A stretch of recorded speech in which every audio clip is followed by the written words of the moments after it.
Let's talk about the situation at Swansea City heading into the summer. For me, I think they're a really intriguing club to follow from a neutral's point of view and presumably from a Swansea fan's point of view.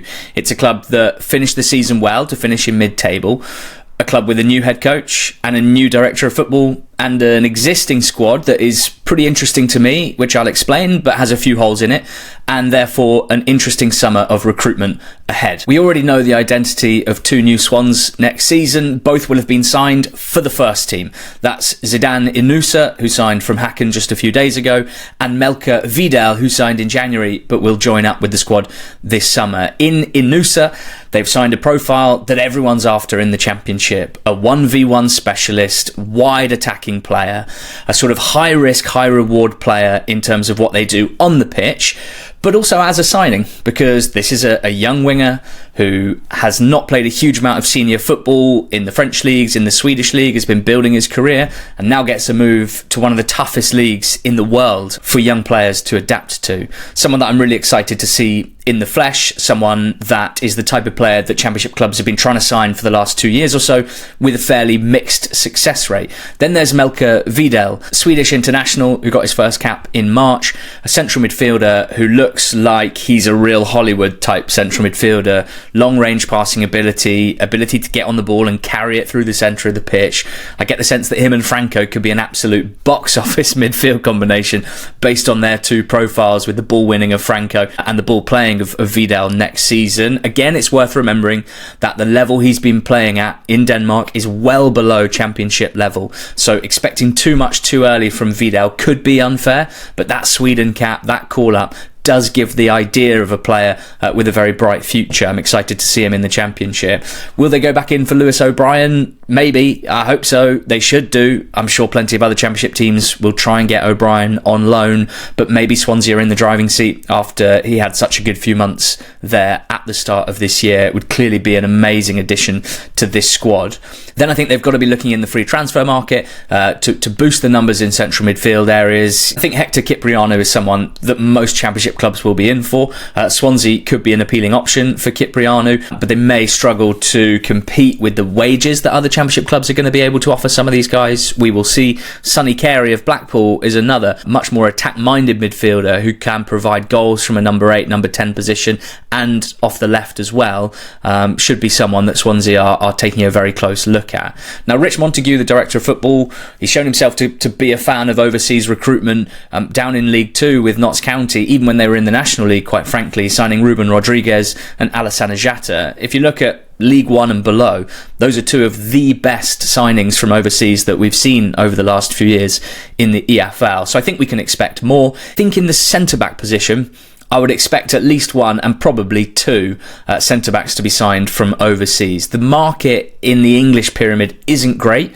Most top League 1 clubs who have top League 1 centre-backs are able to pay their players very well, and they charge high transfer fees for Championship clubs for guys that they don't want to lose. So I would suggest Swansea might think there's more value overseas in the centre-back position. I wonder if Rich Montague might lean into one or two Premier League loanees as well. Not Lewis O'Brien types, but younger, potentially elite talents, because Notts County did a great bit of business getting George Abbott in on loan from Spurs. I mean, he could be an option for Swansea. A two-division jump would be a lot, but Abbott has looked like an excellent all-rounder for Notts County, and those links with Tottenham may come in handy when you think of someone like Jamie Donnelly, who's going into the League One playoffs with Leyton Orient. He's done one season as a senior player, and he looks absolutely excellent as a number 10, creator, goal scorer, beautiful technique, can handle himself physically, really creative. And I do just wonder if there could be some links there with Rich Montague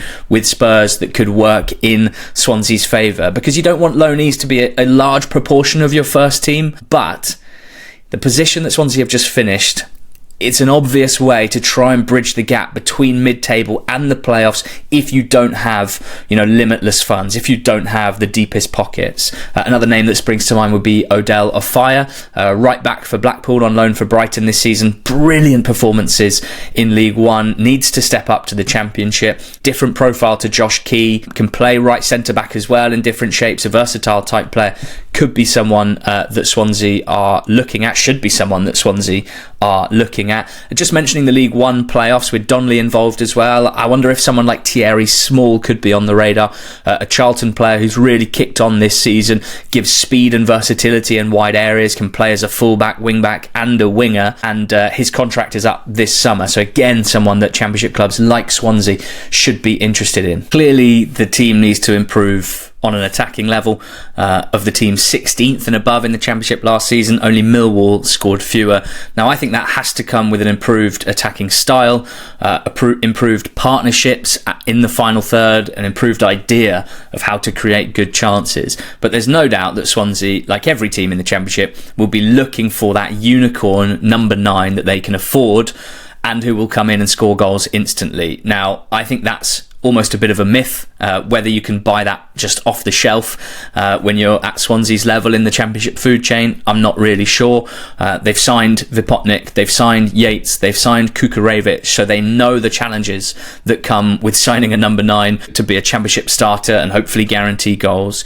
I just think with Vipotnik, and maybe even with the returning Yates, like, many fans will have written them off because of their paltry goal tally so far, but the club have to be absolutely sure that if they're going to let those go, or if they're going to sign a replacement, they have to be sure that the replacement is a sure thing, because signing strikers every summer and then trying to offload them when they don't work out gets very expensive very quickly. And as we know, you can't always predict when one is going to click. And Victor Gyökeres springs to mind, and I know that Swansea fans will know what I'm talking about there. So I wonder if Vipotnik gets another go. He's clearly been able to handle himself physically. It's just confidence in front of goal, and maybe in a better attacking system that could click, and the Vipotnik signing could look much better after year 2. Iom and Franco, I'm really excited about heading into their second season. So I think overall, I'm looking forward to seeing who Swansea look to sign and the approach that they look to sign. Will it be a mixed approach of overseas recruitment, Premier League loanees, maybe some free transfers from within the English pyramid? I think that would be a smart approach, and I think with a few really smart additions, this team under Alan Sheehan could look really interesting come August. Let me know what positions you think Swansea absolutely have to recruit for in the comments.